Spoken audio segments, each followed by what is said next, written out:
nous allons voir ensemble la météo des étoiles, l'horoscope, entre le 3 et le 9 décembre. C'est un lundi, je crois, le 3 décembre, et nous allons regarder ce qui se passe. Il y a des aspects extrêmement intéressants durant cette semaine qu'il faut qu'on étudie. Le premier, c'est deux planètes qui s'appellent Mercure, qui concerne la communication, on le sait un peu maintenant, et puis l'autre, c'est Vénus, qui concerne notre vie amoureuse, notre sensibilité, nos ressentis, qui vont se retrouver tous les deux dans le même signe. Donc c'est toujours intéressant parce que ce sont des périodes durant lesquelles on peut mixer la communication et les sentiments. Mixer la communication et les sentiments, souvent, c'est le plus compliqué.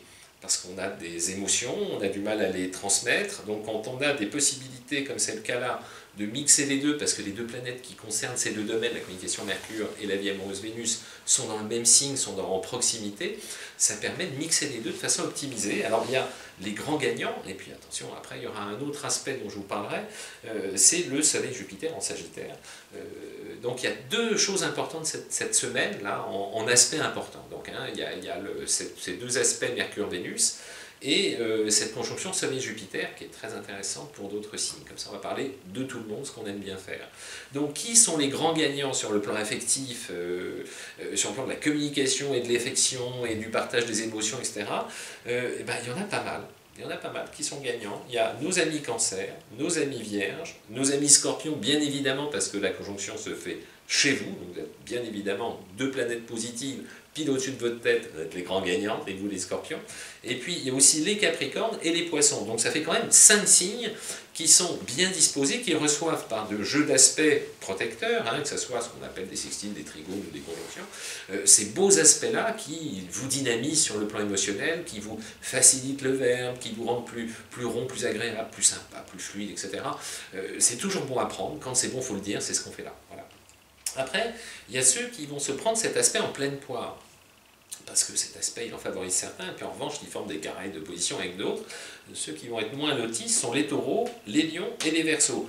Vous trois, parlez pas trop vite. Dès qu'il est question d'affectifs, de sentiments, etc., les taureaux, vous risquez de prendre les choses un peu trop au premier degré, il faut secondariser, arrondir, digérer, parfois il y a des remarques un peu incisives, il faut passer, il faut avoir cette élasticité-là, vous ne figez pas, le point faible des taureaux, là c'est un peu activé, je vous le dis, l'opposition, elle est pour vous. Les lions, pas d'amour-propre mal placé, pas de montée en température, une remarque parfois anodine, c'est pas bien grave, on retourne avec le sourire, vous êtes débordé d'humour, prenez la bonne distance, vous savez faire ça très bien. Et puis les Verseaux, si on essaie de vous mettre le grappin dessous, de vous étouffer un peu, de vous caler des contraintes, vous barrez ventre à terre, ça vous savez très bien faire. Voilà, on va limiter la casse.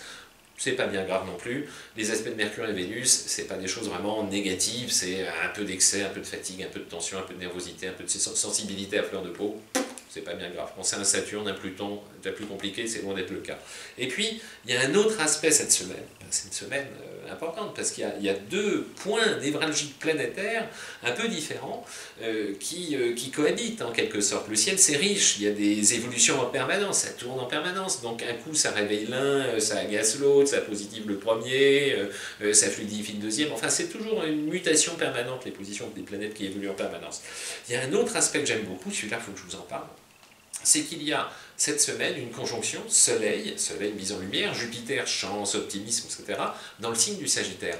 J'adore ces conjonctions Soleil-Jupiter.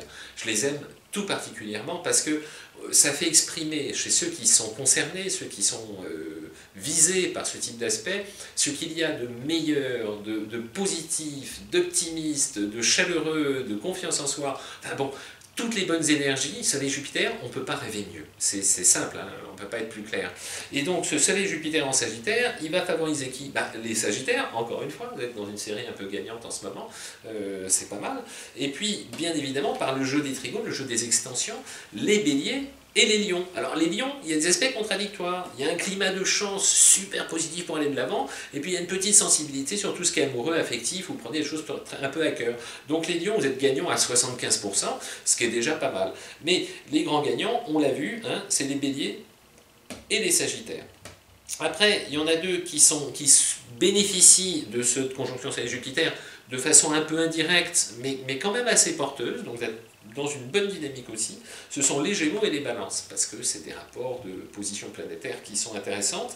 Si ce n'est avec les Gémeaux, attention à la propension à l'excès, parce que cette montée en température, cette montée de chaleur, cette montée d'élan vital, etc., risque de vous fatiguer beaucoup. Vous le prenez en opposition.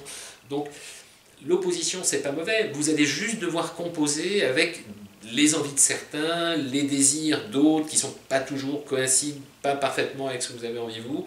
Là, il va falloir être particulièrement diplomate, comme vous savez l'être, vous qui avez ces talents extraordinaires d'être caméléon, de vous adapter aux besoins de l'un, de l'autre, etc., de jongler.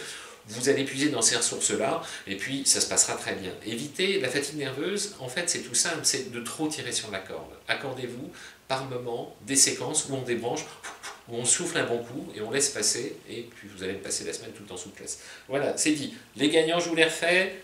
Bélier, Lion, Sagittaire, cette semaine, elle est pour vous. Ne me la loupez pas, mettez toutes les chances de votre côté. Allez, avant qu'on se quitte, n'oubliez pas de vous abonner, si ce n'est pas le cas, parce qu'il y a plein de trucs toute l'année, j'aurai plein de choses à vous raconter, et puis partagez, vous avez obligatoirement autour de vous un bélier, un lion, un sagittaire qui seront ravis de la bonne nouvelle. Vous avez bien évidemment aussi des cancers, des vierges, des scorpions, des capricornes, des poissons qui aussi vont bénéficier des beaux aspects qui sont sympas avec Mercure, Vénus là. Donc à tout cela, faites-leur plaisir, parce que ça fait toujours plaisir quand il y a un climat planétaire qui est positif, qu'on le partage. Partagez-le, vous allez voir, je suis sûr que vous aurez un retour positif là-dessus. Allez, je vous dis à très vite, on ne se quitte pas, à bientôt, ciao, ciao, ciao, ciao, ciao.